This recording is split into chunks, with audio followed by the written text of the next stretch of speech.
ओम नमः शिवाय। हर हर महादेव। आज पोष माह के कृष्ण पक्ष की षष्ठी तिथि और शनिवार है। शनिवार का दिन सभी में समान दृष्टि रखने वाले भगवान शनि देव को समर्पित है। शनि देव की पूजा बहुत ही फलदायी मानी जाती है। कहते हैं कि जिसकी कुंडली में शनि दोष होता है तो वह शनिवार के दिन काले कुत्ते को सरसों के तेल से चुपड़कर रोटी खिलाए। सुबह सूर्योदय होने से पहले या फिर शाम को सूर्यास्त के बाद में शनि मंदिर जाएं और शनि देव की प्रतिमा पर सरसों का तेल चढ़ाएं। तिल का तेल भी चढ़ा सकते हैं। उसके बाद में सिंदूर अर्पित करके अपने कष्टों की निवारण के लिए शनि देव से प्रार्थना करें। शनि देव सब में समान दृष्टि रखते हैं और कर्मों के अनुसार सभी को एक जैसा ही दंड देते हैं। पोष माह का प्रत्येक शनिवार बहुत ही शुभ फल देने वाला होता है। पोष के महीने में जितने भी शनिवार आते हैं, कहते हैं कि उस दिन घर पर तेल में मीठे गुलगुले जरूर बनाने चाहिए। तेल जलाना बहुत ही अच्छा और शुभ माना जाता है। बनाने के बाद में सबसे पहले निकालकर कुत्तों को खिलानी चाहिए। ऐसा करने से हमारा आने वाला साल सुखपूर्वक व्यतीत होता है। अकाल मृत्यु और अनजाने भय से छुटकारा मिलता है। अब अपने सुनेंगे आज की कथा। इससे पहले आप सभी श्रोताओं का बहुत बहुत धन्यवाद, जो कि हमने अपने व्यूअर्स का नाम लेने की जो शुरुआत की थी, वो आप सबके प्यार और सपोर्ट की वजह से एक खास सफर बन गया है। आज इसी श्रृंखला का तीसरा दिन है और हम आज भी उन सभी श्रोताओं के नाम लेना चाहेंगे जिन्होंने हमें अपने कमेंट के जरिए अपना प्यार दिया है। तो चलिए पहले बिना देरी किए सुनते हैं आज की कथा, उसके बाद प्यारे श्रोताओं के नाम। तो सबसे पहले गणेश जी भगवान की कहानी। बोलो गणेश जी महाराज की जय हो। एक समय की बात है, श्री गणेश जी भगवान गंगा किनारे तपस्या कर रहे थे। इसी समय तुलसी ने विवाह की इच्छा से तीर्थ यात्रा पर प्रस्थान किया था। देवी तुलसी सारे तीर्थ स्थलों का भ्रमण करते हुए उसी गंगा तट पर पहुंच गए जहां गणेश जी भगवान तपस्या में लीन थे। गंगा तट पर देवी तुलसी ने देखा कि गणेश जी भगवान तपस्या कर रहे हैं। तो उस समय गणेश जी रत्न जड़ित सिंहासन पर विराजमान थे। उनके समस्त अंगों पर चंदन लगा हुआ था। उनके गले में पारिजात पुष्पों के साथ स्वर्ण मणि आदि के अनेक हार पहने हुए थे। उनके कमर में अत्यंत कोमल रेशम का पीताम्बर लिपटा हुआ था। तुलसी श्री गणेश को देखकर इस रूप पर मोहित हो गई। उनके मन में गणेश जी से विवाह करने की इच्छा जागृत हो गई। तो तुलसी ने विवाह की इच्छा से गणेश जी का ध्यान भंग कर दिया। तो गणेश जी ने तुलसी से कहा कि तपस्या भंग करना अशुभ होता है और तुमने मेरी तपस्या भंग क्यों की है। तो तुलसी कहने लगी कि मैं तुमसे विवाह करना चाहती हूँ। तो गणेश जी भगवान बोले कि मैं तो ब्रह्मचारी हूँ और आपके विवाह के प्रस्ताव को नामंजूर करता हूँ। तो इस तरह गणेश जी भगवान के मना करने पर तुलसी बहुत ही दुखी हुई और आवेश में आकर श्री गणेश से कहने लगी कि तुम एक तो क्या, तुम्हारे तो 2 विवाह होंगे। तो तुलसी द्वारा इस तरह के वचन सुनकर गणेश जी भगवान को भी गुस्सा आ गया। तो गणेश जी भगवान क्रोधित होकर कहने लगे कि तुलसी, तुम्हारा विवाह भी एक असुर से होगा। एक राक्षस की पत्नी होने का श्राप सुनकर तुलसी ने श्री गणेश से माफी मांगी। तब गणेश जी भगवान ने तुलसी से कहा कि तुम्हारा विवाह शंखचूड़ नामक राक्षस से होगा, किंतु फिर भी तुम भगवान विष्णु और श्री कृष्ण को प्रिय होने के साथ साथ कलयुग में जगत के लिए जीवन और मोक्ष देने वाली होगी। पर मेरी पूजा में तुलसी चढ़ाना अशुभ होगा। तभी से कहा जाता है कि भगवान श्री गणेश जी की पूजा में तुलसी वर्जित होती है। तो पहले अपने सुनेंगे शनि देव की कथा। बोलो शनि महाराज की जय हो। शनि देव साक्षात रुद्र हैं। उनकी शरीर कांति इंद्रनील मणि के समान है। शनि भगवान के शीश पर सोने का मुकुट, गले में माला तथा शरीर पर नीले रंग के वस्त्र सुशोभित हैं। शनि देव गिद्ध पर सवार रहते हैं। हाथों में धनुष बाण, त्रिशूल और वर मुद्रा धारण किए हुए हैं। शनि देव भगवान सूर्य तथा छाया के पुत्र हैं। शनि देव एक क्रूर ग्रह माने जाते हैं। इनकी दृष्टि में क्रूरता का मुख्य कारण उनकी पत्नी का श्राप है। तो आज की कहानी में अपने यही जानेंगे कि शनि देव की पत्नी ने शनि देव को श्राप क्यों दिया। ब्रह्म पुराण के अनुसार बाल्यकाल से ही शनि देव भगवान श्री कृष्ण के अनन्य भगत थे। वे हमेशा भगवान श्री कृष्ण के अनुराग में निमग्न रहा करते थे। युवावस्था में उनके पिताश्री ने उनका विवाह चित्ररथ की कन्या से करवा दिया। उनकी पत्नी सती साध्वी और परम तेजस्विनी थी। एक रात्रि वह ऋतु स्नान करके पुत्र प्राप्ति की इच्छा लिए हुए शनि देव के पास पहुंची, पर शनि देव तो भगवान श्री कृष्ण के ध्यान में लीन थे। उन्होंने बाहर संसार की कोई सुध नहीं थी। उनकी पत्नी प्रतीक्षा करते करते थक गई। उनका ऋतुकाल निष्फल हो गया। इसीलिए उन्होंने क्रोधित होकर शनि देव को श्राप दे दिया कि आज से जिसे तुम देखोगे वह नष्ट हो जाएगा। जब शनि देव की पूजा पूरी हुई तो उन्होंने अपनी पत्नी को समझाया, तो शनि देव के समझाने पर उनकी धर्म पत्नी को अपनी भूल पर पश्चाताप तो हुआ, परंतु श्राप के प्रतिकार की शक्ति उनमें नहीं थी। तभी से शनि देव अपना सिर नीचा करके रहने लगे, क्योंकि शनि देव नहीं चाहते थे कि उनके कारण किसी का अनिष्ट हो। इसीलिए कहा जाता है कि शनि देव की मूर्ति के सामने बैठकर कभी भी शनि भगवान की पूजा नहीं करनी चाहिए। और अपने घर में शनि देव की प्रतिमा स्थापित करते हैं तो उसका मुख हमेशा दीवार की तरफ किया जाता है, ताकि शनि देव की दृष्टि हमारे घर परिवार पर ना पड़े। बोलो शनि महाराज की जय हो। अब अपने सुनते हैं भगवान श्री हरि विष्णु की कहानी। विष्णु भगवान ने मनुष्य को कष्टों और संकटों से मुक्ति पाने के लिए अच्छे कर्म करने की सलाह दी है, क्योंकि मनुष्य के कर्म ही हैं जो लौट कर आते हैं। विष्णु जी के अनुसार व्यक्ति के कर्म ही मनुष्य के भविष्य का निर्धारण करते हैं। अगर कोई व्यक्ति अपने भाग्य भरोसे बैठा रहे तो उसका उद्धार होना संभव नहीं होता।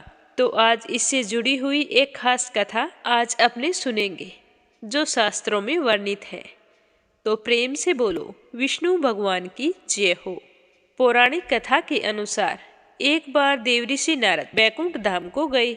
वहां नारद जी ने श्री हरि से कहा कि हे भगवान, अब पृथ्वी पर आपका प्रभाव कम हो रहा है। जो लोग धर्म के रास्ते पर चल रहे हैं उनका भला नहीं हो रहा, उन्हें अच्छा फल प्राप्त नहीं हो रहा है। जो अच्छे कर्म करते हैं वो हमेशा ही परेशान रहते हैं, और जो लोग पाप कर रहे हैं उनका भला हो रहा है। फिर आपकी पूजा पाठ और तपस्या का क्या फायदा है। तो नारद जी की बात सुनकर विष्णु भगवान कहने लगे कि देवऋषि नारद, ऐसी कोई बात नहीं है। सब कुछ नियति के हिसाब से हो रहा है और यही उचित है। तुम्हें कैसे लगा कि मेरा प्रभाव धरती पर कम हो गया है? आपको यह कैसे लगा? कोई वजह तो बताओ। तो विष्णु जी की बात सुनकर नारद जी कहने लगे कि प्रभु, मैंने स्वयं अपनी आंखों से देखा है कि पापियों को अच्छा फल प्राप्त हो रहा है, वहीं धर्म के रास्ते पर चलने वालों को बुरा फल प्राप्त हो रहा है। एक दिन की बात है कि मैं एक जंगल से गुजर रहा था। तभी एक गाय दलदल में फंसी हुई थी। कोई भी व्यक्ति उसे बचाने नहीं आ रहा था। हर कोई उसे देखकर दूर से होकर चला जाता। एक चोर आया था। उसने भी उस गाय की तरफ देखा, पर वह गाय के ऊपर से लांघकर आगे निकल गया।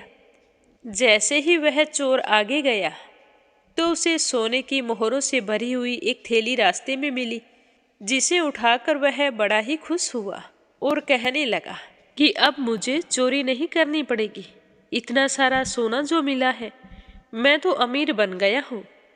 यह कहते हुए खुशी से झूमता हुआ वहां से चला गया। थोड़ी देर बाद में वहां पर एक बूढ़ा साधु आया। जैसे ही उसने गाय की तरफ देखा तो वह भागकर गाय के पास गया।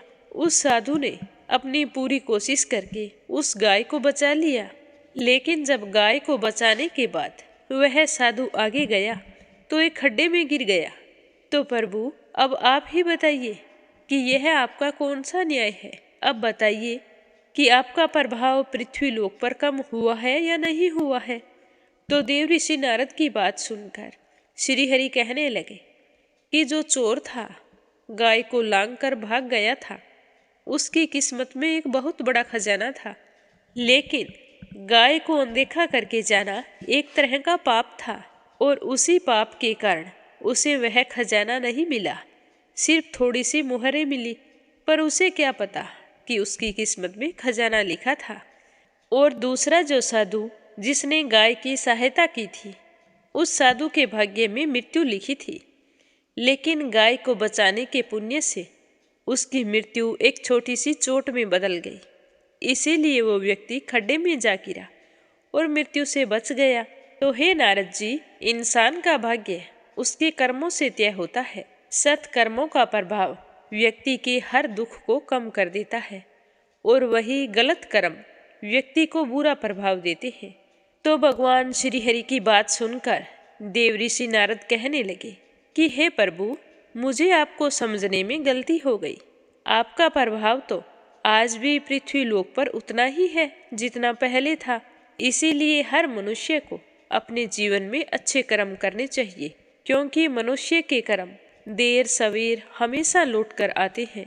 जब महाभारत का युद्ध समाप्त हुआ था तो उसके बाद श्री कृष्ण पांडवों सहित महाराज धृतराष्ट्र से मिलने के लिए जाते हैं। उनसे मुलाकात करने के बाद जब श्री कृष्ण और पांडव वापस जाने लगते हैं तो धृतराष्ट्र श्री कृष्ण भगवान को रोक लेते हैं और कहते हैं कि हे माधव, अपने 100 पुत्रों की मृत्यु से मैं बहुत ही दुखी हूँ। इसीलिए जो दिव्य दृष्टि महर्षि व्यास जी ने मेरे सारथी संजय को दी थी, उससे मैंने अपने पिछले 72 जन्मों तक के सारे कर्म देख लिए हैं। लेकिन मुझे ऐसा कोई कर्म नहीं मिला जिसकी वजह से मेरे पूरे कुल का नाश हो गया। तो फिर मैंने ऐसा कौन सा पाप किया था जिस पाप के कारण आज मैं पुत्र विहीन हो गया हूँ। तो श्री कृष्ण भगवान कहने लगे कि हे राजन, आपने अपने पिछले 72 जन्मों के कर्म तो देख लिए, पर अपने कर्मों तक पहुँचने से पहले ही आप लौट आए हैं। अगर थोड़ा और देख लेते तो आपको इस सवाल का जवाब मिल जाता। तो यह सुनते ही धृतराष्ट्र ने उत्सुकता से श्री कृष्ण भगवान से कहा कि हे माधव, मुझे बताओ कि मैंने उससे पहले के जन्म में ऐसा क्या पाप किया था जिसकी सजा मुझे इस जन्म में मिली है। तो धृतराष्ट्र की बात सुनकर श्री कृष्ण भगवान कहने लगे कि हे राजन, आपके 73वें जन्म में एक बार आप एक हिरण का शिकार करने के लिए उसका पीछा कर रहे थे। तब वो हिरण घनी झाड़ियों में जाकर छुप गया। झाड़ियाँ इतनी घनी थी कि आपका बाण उसको नहीं लग सकता था। उस हिरण को झाड़ियों से बाहर निकालने के लिए आपने उस झाड़ियों को आग लगा दी। आग लगने से वो हिरण तो बाहर निकल गया, लेकिन उस झाड़ियों में एक सांप के बच्चे जलकर मर गए और उस सांप का पूरा परिवार खत्म हो गया। हे राजन, आपने इस जन्म में अपने उसी कर्म की भरपाई की है।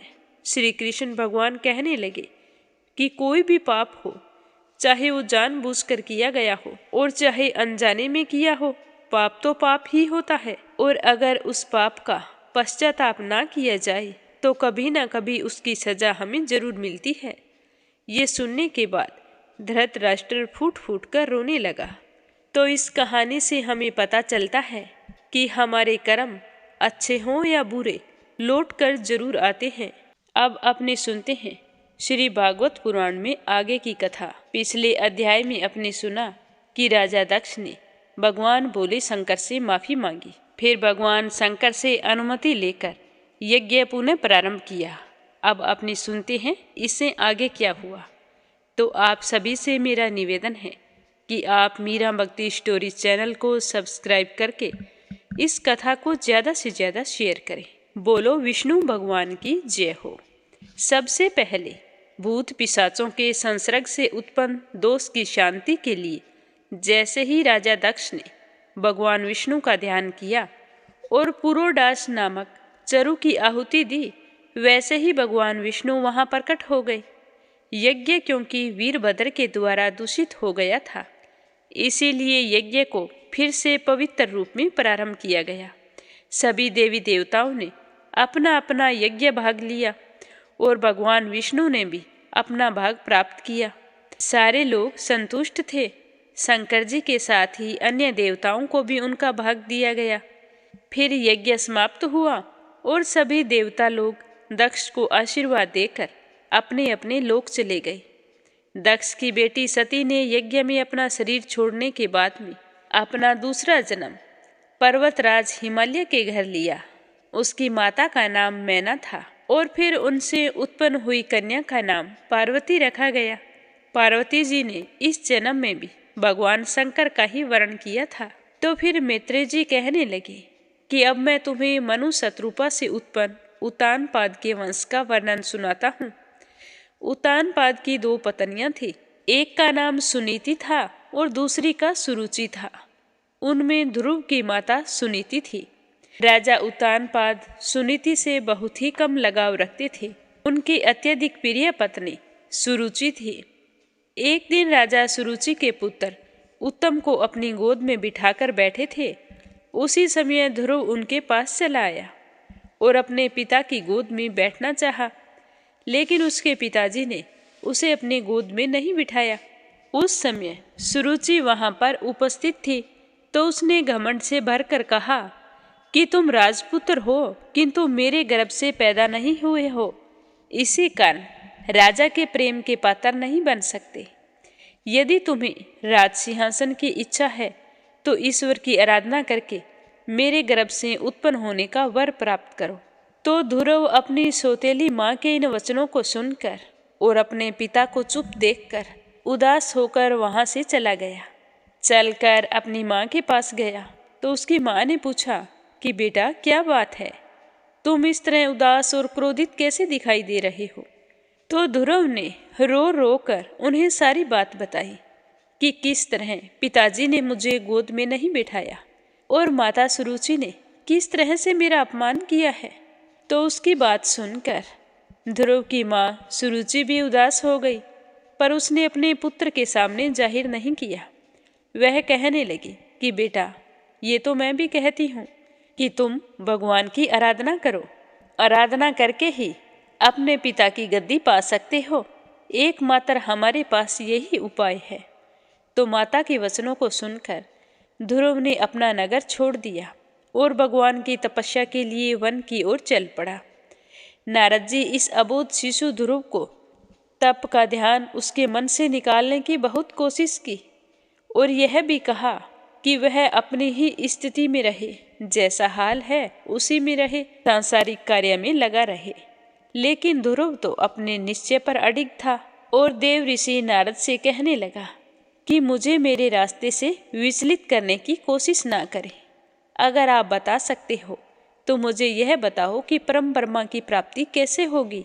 तो ध्रुव के पूछने पर नारद जी ने उसे परम ब्रह्मा प्राप्ति का उपाय बताया। नारद जी ने बताया कि वह भगवान के निवास स्थल मधुवन में रोजाना जाए और वहां यमुना के किनारे त्रिकाल स्नान करके प्राणायाम के द्वारा मन को स्थिर करे और भगवान नारायण का ध्यान करे।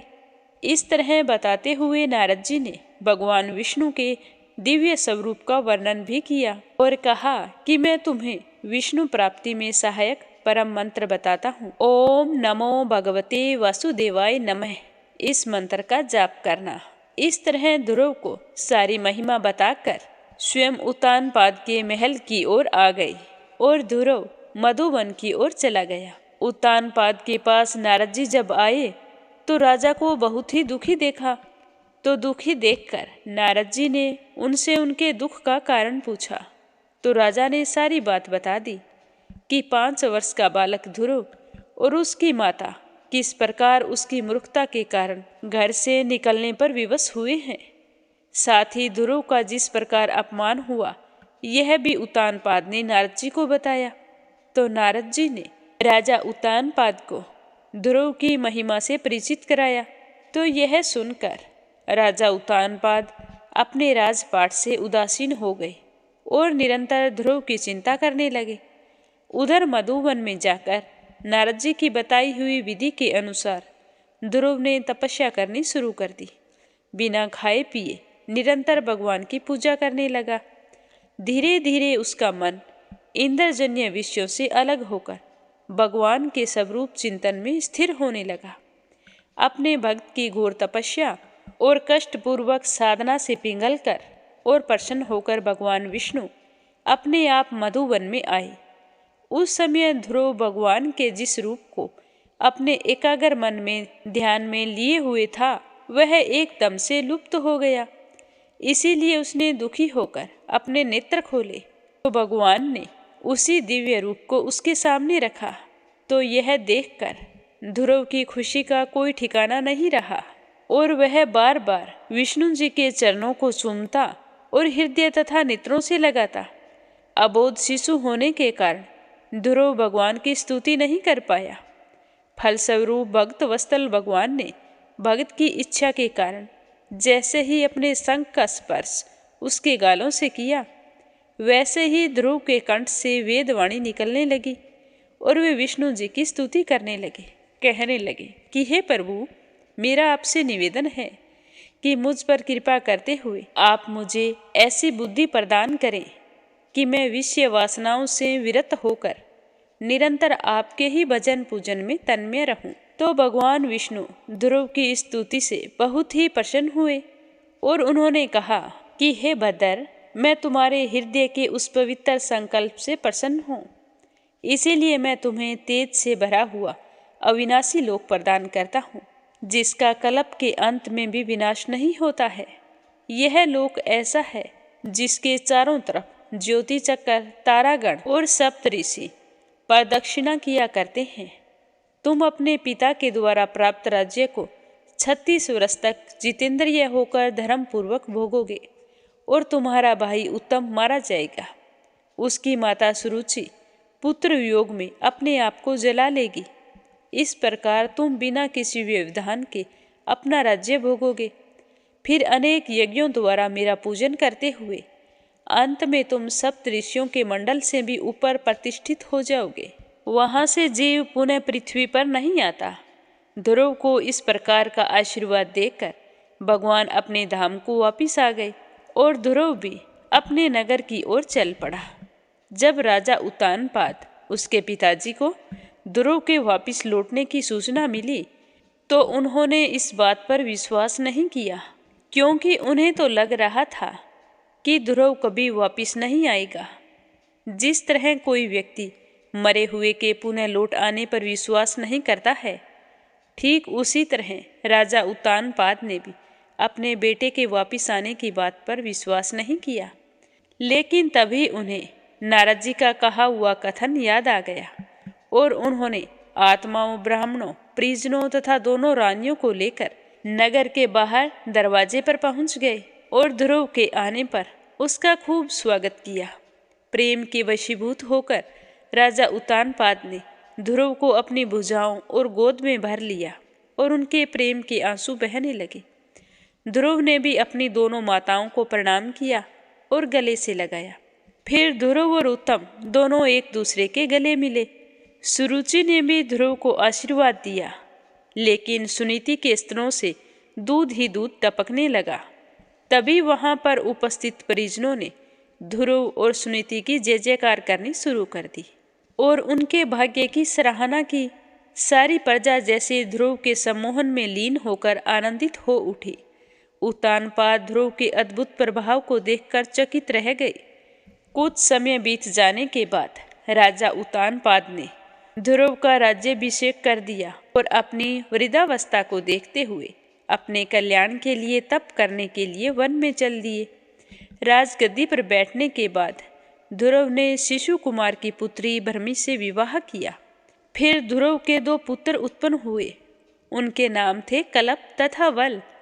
फिर वायु की पुत्री इला से विवाह किया और उससे भी एक पुत्र हुआ, उसका नाम था उत्कल। उत्तम उस समय अविवाहित था। एक दिन वह शिकार खेलने गया था तो वहां पर किसी यक्ष ने उसे मार दिया। जब उसकी माता को पता चला कि उत्तम की किसी ने हत्या कर दी है तो वह भी अपने पुत्र के वियोग में स्वर्ग सिधार गई। और जब ध्रुव को पता चला कि उसके भाई का वध हो गया है तो वे बहुत ही क्रोधित हुए और यक्षों की नगरी अलकापुरी में जा पहुंचे। वहां जाकर उन्होंने शंख ध्वनि करके यक्षों को युद्ध के लिए ललकारा। ललकार सुनकर वीर यक्ष युद्ध भूमि में उतर पड़े और 13 यक्षों ने मिलकर अनेक प्रकार के शस्त्रों से ध्रुव जी पर भयंकर आक्रमण कर दिया और ध्रुव उन शस्त्रों से ढके गए। इससे आकाश में स्थित सिद्धगण बहुत ही व्याकुल हो गए।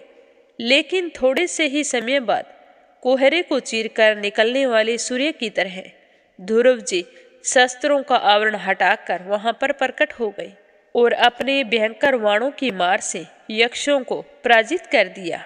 और थोड़ी ही देर में यक्षों ने माया युद्ध आरंभ करते हुए उन पर पुनः धावा बोल दिया। चारों तरफ प्रचंड आंधी चलने लगी। आकाश बादलों से ढक गया, अंधकार फैल गया।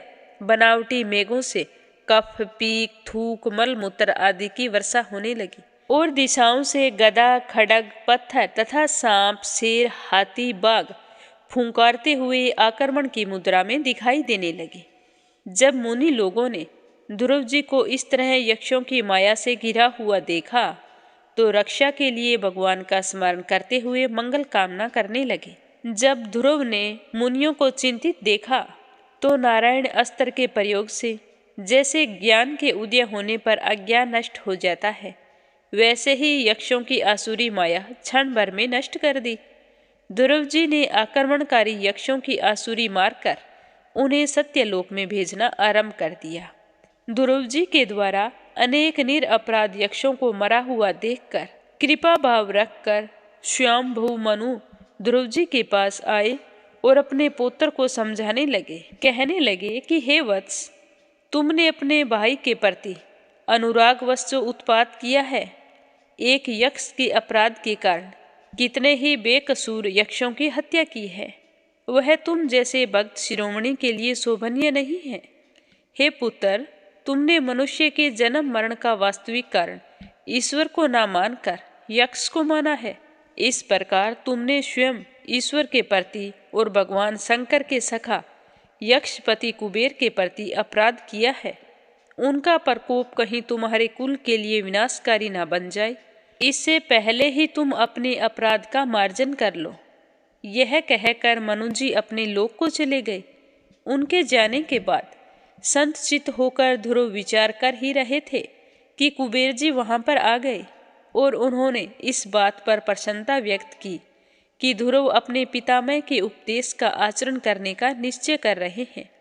कुबेर जी ने ध्रुव से वरदान मांगने को कहा तो ध्रुव ने भगवान के चरणों में अविचल रति और अखंड स्मृति की भावना व्यक्त की। कुबेर जी ने तथास्तु कहा और वरदान दे दिया। ध्रुव अपनी राजधानी लौट आए। फिर कई वर्षों तक राज्य करते रहे। उसके बाद अपने पुत्र उत्कल को उत्तराधिकारी बनाकर बद्री का आश्रम चले गए। बद्री का आश्रम पहुंचकर ध्रुव जी नहा धोकर स्वच्छ हुए और प्राणायाम द्वारा इंद्रियों को वश में करके भगवान के ध्यान में लीन हो गए। कुछ समय बाद भगवान विष्णु के समान सुंदर और तेजस्वी नंद और सुनंद नाम के 2 सेवकों ने एक सुंदर विमान को ध्रुव जी के सामने उतारा और उनकी स्तुति करके उस विमान में बैठने के लिए अनुरोध किया। विमान में बैठते ही चारों तरफ आनंद का वातावरण फैल गया और नारद जी यह सब कुछ देखकर बहुत ही प्रसन्न हुए। इस तरह ध्रुव ने 5 वर्ष की अवस्था में ही कुछ दिनों की तपस्या करके भगवान को प्रसन्न किया और उसी तपस्या के लोभ में परम पद को प्राप्त हुए। ध्रुव के पुत्र वत्सल प्रारंभ में ही तत्वज्ञानी, समदर्शी और अनासक्त थे। वे इतने शांत रहते थे कि संसारी लोग उन्हें अंधा, बहरा और गूंगा समझने लगे थे। उन्होंने अपने पिता का राज्य अस्वीकार कर दिया।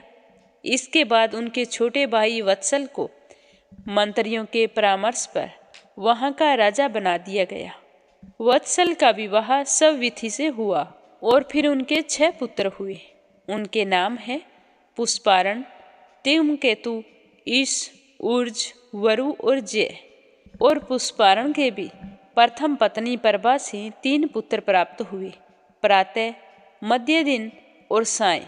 तथा दूसरी पत्नी दोषा से 3 पुत्र हुए। उनके नाम हैं परदोष, निशिथ और व्युष्ट।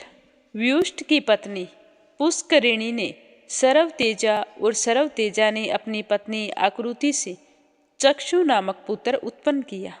चाक्षुष मनवंतर में यही चक्षु मनु हुआ। चक्षु मनु की स्त्री नडवाला से 12 सर्वगुणी बालक पुरु, कुत्स, त्रित, धूमन, सत्यवान, ऋतुवृत्त, अग्निष्टोम, अतिरातर, प्रद्युमन, शिवी और उल्मुख उत्पन्न हुए। उल्मुख ने पुष्करिणी से 6 उत्तम पुत्र पैदा किए। उनके नाम हैं अंग, सुमना, ख्याति, क्रुतु, अंगिरा और ज्ञ। अंग की पत्नी सुनीता ने कुरकर्मा बेन को जन्म दिया, जिसकी दुष्टता से उद्विग्न होकर अंग को नगर छोड़कर भाग जाना पड़ा।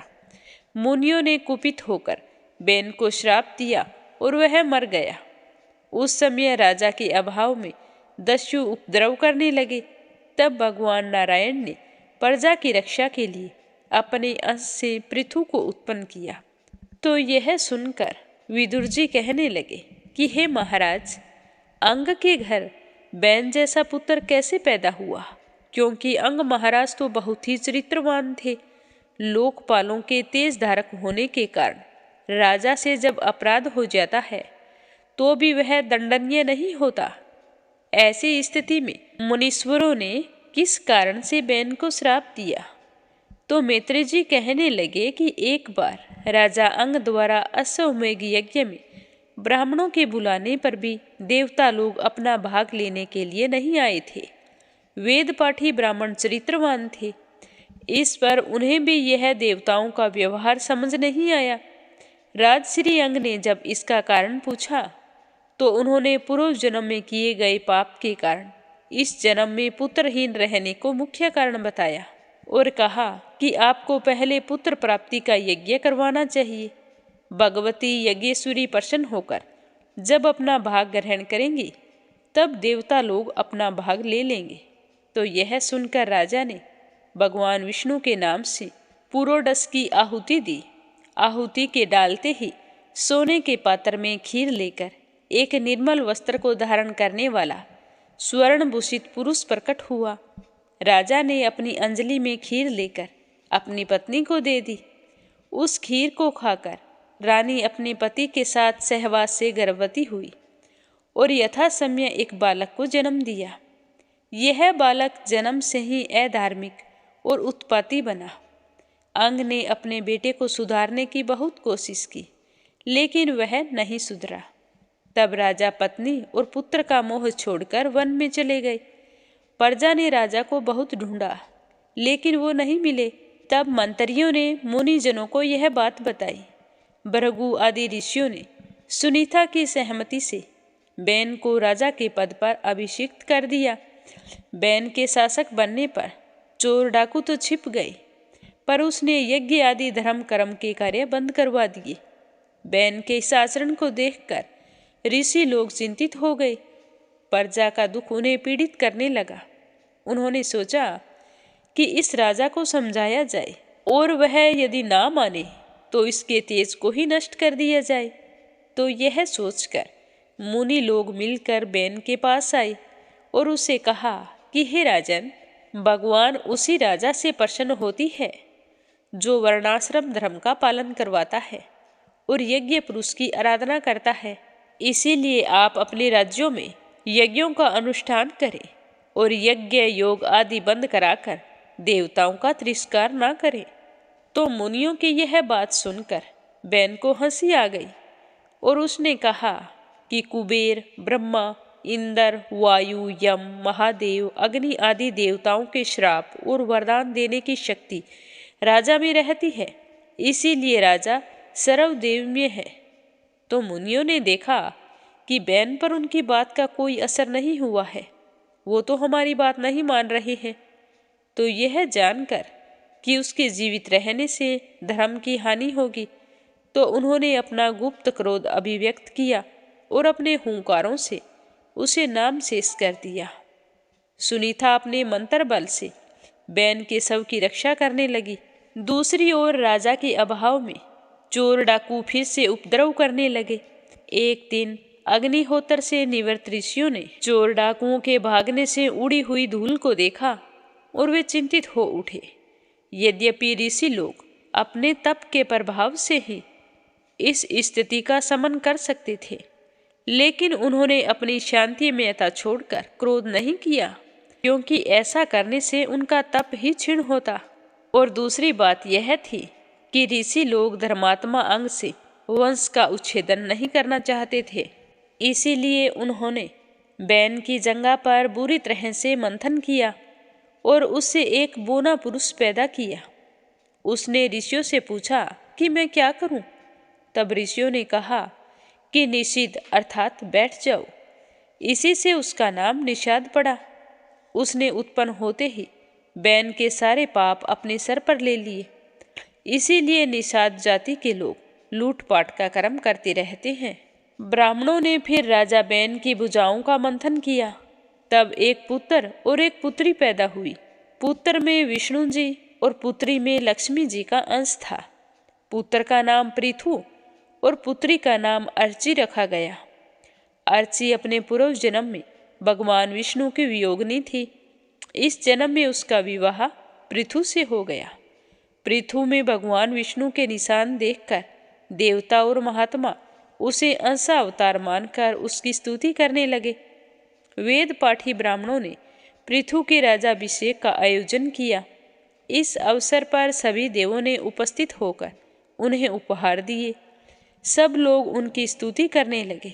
स्तुति सुनकर भी बिना किसी अनुमान के पृथु ने कहा कि सब भगवान विष्णु ही हैं। मेरा तो कोई गुण प्रकट नहीं है, मैं स्तवन योग्य नहीं हूँ। इस पर मुनियों ने उनको बताया कि आप तो साक्षात विष्णु के अवतार हैं, क्योंकि मर्तक की भुजा से पैदा हुए हैं। आप धर्म की मर्यादा रखेंगे और प्रजा से जो कर मिलता है उसे उसी की रक्षा में खर्च करेंगे। आप सज्जनों के लिए आनंददायक होंगे और दुर्जनों के लिए साक्षात यम के समान होंगे। आप चक्रवर्ती सम्राट होंगे और चारों ओर आपका यश फैलेगा। राजा बनने के बाद पृथु इस विषय में चिंतित हुए और सोचने लगे कि अपनी दुखी प्रजा को सुख कैसे पहुंचाया जाए, किस तरह अराजकता दूर करें। अन्न का अभाव था और प्रजा व्याकुल थी। इसी कारण ढूंढने पर उन्हें पता चला कि पृथ्वी ने अन्न और औषधियों को अपने भीतर छिपा कर रखा है। यह पता चलते ही पृथ्वी को संबोधित करके उन्होंने अपना धनुष उठाया और संधान किया। पृथ्वी घबरा गई और गाय का रूप धारण करके भागने लगी। पृथु ने दिशाओं में भागती हुई गाय का रूप धारण किए हुए पृथ्वी का पीछा किया और कोई भी दूसरा व्यक्ति पृथ्वी को तेजस्वी पृथु के क्रोध से बचा नहीं पाया। सब ओर से निराश होकर वह पृथु की शरण में आ गई और उसने कहा कि निरपराध स्त्री का वध नहीं करना चाहिए। पृथ्वी ने यह भी बताया कि वह तो संसार की आधार नौका के समान है। यदि पृथ्वी नष्ट हो गई तो प्रजा को जल में रखना असंभव हो जाएगा। तो राजा पृथु ने कहा कि जब हम तुम्हें यज्ञ में भाग देते हैं तो बदले में हमें आप अन्न क्यों नहीं देती? जो प्राणी केवल अपना ही पेट भरता है और दूसरे की चिंता नहीं करता है, उसे मारने में कोई पाप नहीं है। मैं अपने योग बल से प्रजा को धारण करूंगा और तुम्हारे टुकड़े टुकड़े कर दूंगा। तो महाराज पृथु की यह बात सुनकर पृथ्वी कांपने लगी और उनकी स्तुति करने लगी। उसने कहा कि पाप धर्म के अवतार हैं। कल्पांत में आपने ही मेरा उद्धार किया है। पृथ्वी ने यह भी कहा कि आपकी माया से भ्रमित होकर ही मैं आपको अन्न दान नहीं कर पाती, किंतु आप मुझे अभय दान दें। अगर आप सचमुच अन्न चाहते हैं तो गाय रूपी धारणी मुझ पृथ्वी से अन्न प्राप्ति के लिए योगवत्स, दोहन पात्र और दोग्धा की व्यवस्था कीजिए। मैं दूध के रूप में सभी अभीष्ट वस्तुएं प्रदान करूंगी। पृथ्वी ने यह भी कहा कि हे राजन, सर्वप्रथम तो मुझे समतल कीजिए, जिससे मेरे भीतर की आर्द्रता सब स्थानों पर एक समान बनी रहे। पृथ्वी के प्रिय और हितकारी वचन सुनकर महाराजा पृथु ने स्वयंभू मनु को बछड़ा बनाकर अपने हाथों में समस्त धान्य को दूह लिया। अन्य सारग्राही विज्ञजनों ने भी पृथु द्वारा वश में की गई वसुंधरा से अपनी अभिष्ट वस्तुएं दूह ली। ऋषियों ने बृहस्पति को वत्स बनाकर इंद्रियों को वाणी, श्रोत्र, मन रूपी पात्र में अमृत, वीर्य, ओज और तेज दूह लिया। इसी प्रकार अन्य लोगों ने भिन्न भिन्न बछड़ों के द्वारा दोहन पात्रों में अपने विभिन्न अन्न रूप दूध पृथ्वी से दूह लिए। महाराजा पृथु ने पृथ्वी की उदारता से उस पर मुग्ध होकर उसे अपनी कन्या बना लिया। अपने धनुष बाण से पर्वतों को उखाड़कर भूमंडल को समतल किया और इस प्रकार राजा के निवास स्थानों, गांवों, कस्बों, बस्तियों, नगरों आदि की व्यवस्था कर दी। इस व्यवस्था से प्रजा निश्चिंत होकर अपनी पसंद के स्थानों पर रहने लगी। पृथु महाराज ने अपनी प्रजा को सुव्यवस्थित करके 100 अश्वमेघ यज्ञ करने का निश्चय किया। इसके लिए उन्होंने अच्छे प्रबंध किए और उनके 88 यज्ञ भगवान श्री हरि विष्णु की कृपा से ठीक प्रकार से संपन्न हो गए। लेकिन देवराज इंद्र पृथु के इस उत्कर्ष से जलने लगे और उनके यज्ञों में विघ्न डालने की चेष्टा की। इस कार्य में इंद्र ने 100वें यज्ञ के घोड़े का हरण कर लिया। इंद्र ने अपनी रक्षा के लिए पाखंडी भेष बनाया और उनके इस काम को कोई नहीं जान पाया। लेकिन जब वे आकाश मार्ग से जा रहे थे तब अत्रि की दृष्टि उन पर पड़ गई और उनके कहने पर पृथु के पुत्र ने उन पर प्रहार नहीं किया, वह केवल घोड़ा लेकर लौट आए। इंद्र ने फिर अपनी माया से कोहरा फैलाकर घोड़े का हरण कर लिया। अत्रि जी ने फिर इंद्र की दुष्टता को काटते हुए पृथु के पुत्र को आदेश दिया कि तुम इंद्र को पकड़ लो। अत्रि जी के कहने पर पृथु का पुत्र इंद्र को पकड़कर वध करने ही वाला था कि पितामह ब्रह्मा जी वहां पर आ गए और वो कहने लगे कि इंद्र का वध नहीं करना चाहिए क्योंकि यज्ञ में उनका विशेष महत्व है। यह भी विचार करने योग्य है कि क्या विष्णु का परम धाम मोक्ष यज्ञ से प्राप्त होने वाले स्वर्ग से कम महत्वपूर्ण है? क्या इसीलिए मोक्ष की प्राप्ति निष्काम यज्ञ से होती है? अतः हे राजन, आप क्रोध को छोड़कर इस सकाम यज्ञ को यहीं समाप्त कीजिए, इसी से आपका कल्याण होगा। राजा पृथु ने पितामह ब्रह्मा जी के कहने पर इंद्र से मित्रता की और फिर अनेक ऋषियों और ब्राह्मणों को दक्षिणा देकर विदा किया। महाराज पृथु के यज्ञ में भगवान विष्णु भी आए हुए थे। उन्होंने भी इंद्र को क्षमा करने का परामर्श दिया तो भगवान श्री हरि विष्णु की बात को पृथु ने स्वीकार किया और इंद्र ने भी अपराध की भावना से त्रस्त होकर राजा पृथु से माफी मांगी। पृथु ने उन्हें अपने गले से लगा लिया और इससे उनके मन का मैल दूर हो गया। जब भगवान विष्णु अपने धाम जाने लगे तो पृथु ने उनकी आराधना की और अपनी भक्ति प्रदान करने का निवेदन किया। तो राजा पृथु की बात सुनकर भगवान श्री हरि विष्णु ने उन्हें राज्य का संचालन करने की आज्ञा दी और कहा कि मेरी आज्ञा समझकर राज्य का संचालन करो। मेरी आज्ञा समझकर राज्य का पालन करने वाला सुखी होता है। तो इसके बाद राजा पृथु अपनी राजधानी लौट आई तो सब लोगों ने उनका स्वागत किया और अनेक लोगों ने उन्हें अनेक प्रकार की भेंट दी। महाराज पृथु ने भी अभिमान रहित होकर राजमहल में प्रवेश किया और अपने कर्तव्यों को निष्ठा से निभाते हुए भगवान का परम पद प्राप्त किया। बोलो विष्णु भगवान की जय हो। इससे आगे क्या हुआ यह सुनेंगे कल के अध्याय में। अब अपने सुनते हैं श्री हरि विष्णु भगवान के 5वें अवतार की कथा। भगवान श्री हरि विष्णु ने अपना 5वां अवतार वामन अवतार के रूप में लिया था। बोलो विष्णु भगवान की जय हो।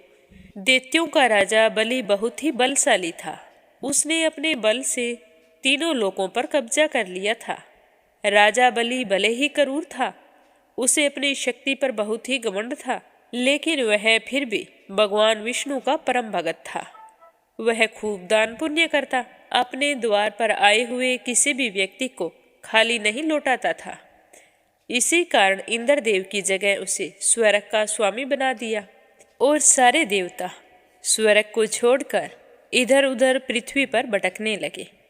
एक दिन सारे दुखी होकर माता अदिति के पास पहुंच गई और माता अदिति को प्रणाम करके अपनी समस्या उनके सामने रखी। तो देवताओं की समस्याओं को सुनकर माता अदिति ने पति ऋषि कश्यप के कहने पर एक व्रत किया। उस व्रत के शुभ फल से भगवान विष्णु ने वामन देव के रूप में जन्म लिया। वामन देव ने छोटी उम्र से ही दैत्यराज बलि को पराजित कर दिया था। बलि अहंकारी था, उसे लगता था कि उससे बड़ा कोई दानी हो ही नहीं सकता। तो विष्णु जी वामन देव के रूप में उसके पास पहुंचे। उस समय राजा बलि अपना 100वां यज्ञ संपन्न कराने जा रहे थे।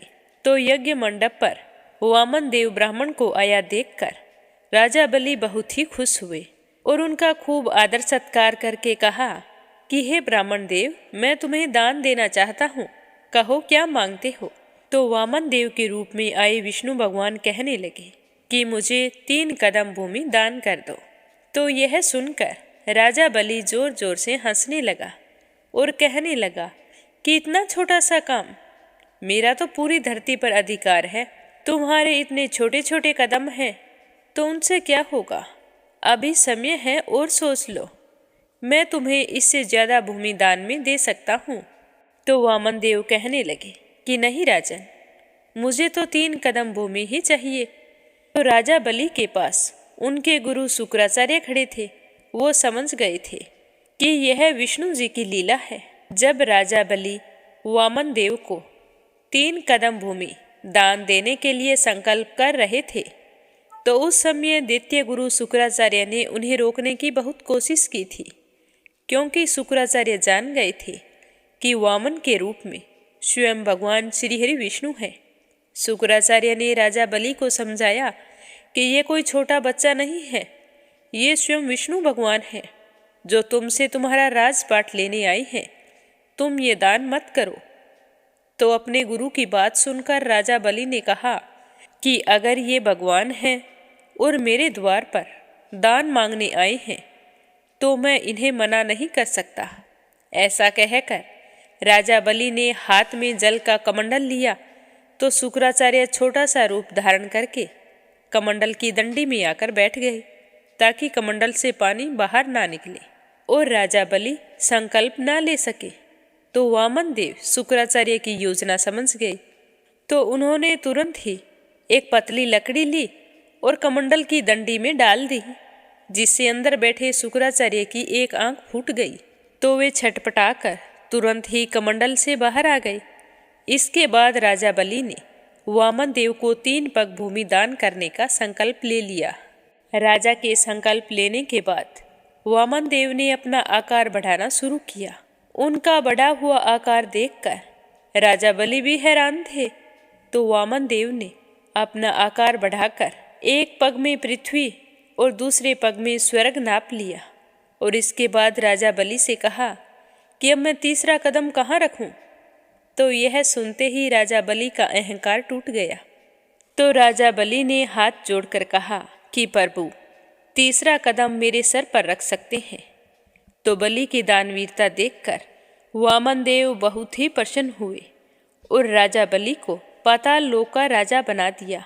तो इस तरह देवताओं की रक्षा के लिए भगवान श्री हरि विष्णु ने अपना 5वां अवतार वामन देव के रूप में लिया।